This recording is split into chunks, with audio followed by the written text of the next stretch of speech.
So this day mga inday, tingnan nyo. Yan, nagsaing talaga kami day ng mais na kanin. Yan po ang ninanais namin palagi kasi less of sugar po yan. At saka hindi yan nakakataba, oo.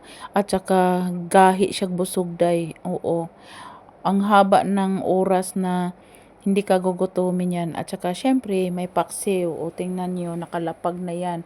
Oo, pati kaldero day, nilagay na namin day, dyan sa mesa. Ganyan kami, ay, kakain kami ng mais. Oo, pag kami ay kakain na sa tanghalian, may salad pa yan. Oo, at saka bagoong. Ipapakita ko talaga sa inyo. Kung kakain kami talaga ng mais, meron talagang bagoong partner ng paksiw. Kaya kain, kain, kain, kain. Tingnan nyo po. Oh, ayan. Mais nga. O, diba?